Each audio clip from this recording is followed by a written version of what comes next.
Hello everyone, welcome my mini blog. তো সকাল সকাল দোকানে চলে এলাম।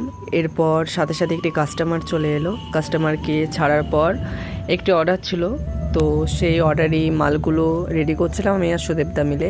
তো আমি ফর্দ নিয়েছিলাম আর সুদেবদাকে বলছিলাম, সুদেবদা রেডি করছিল।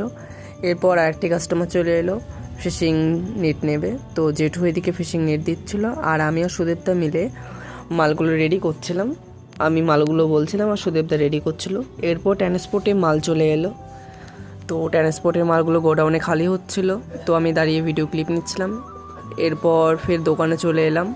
তো দোকানে চলে আসার পরপর মালগুলো দেখছিলাম আর ক্লিপ নিচ্ছিলাম ভিডিও। এরপর ফের আবার ট্রান্সপোর্টে মাল এলো 10 বস্তা কষতো। তো ফের এগুলো গোডাউনে খালি হচ্ছিল। এরপর আবার আমাদের মাল চলে এলো ট্রান্সপোর্টে, থালা, গ্লাস, কন্টেনার। তো এইগুলোও খালি করছিল সবাই মিলে, আর আমিও মালগুলো বুঝে নিচ্ছিলাম, ঠিকঠাক গুনে নিচ্ছিলাম কী কী এলো। তো আর সবাই মিলে আমরা মালগুলো গোডাউনে তুলে নিলাম। আকাশে বিরাট মেঘ করেছিল এর জন্য। তো এরপর এই পর্যন্তই, বাই।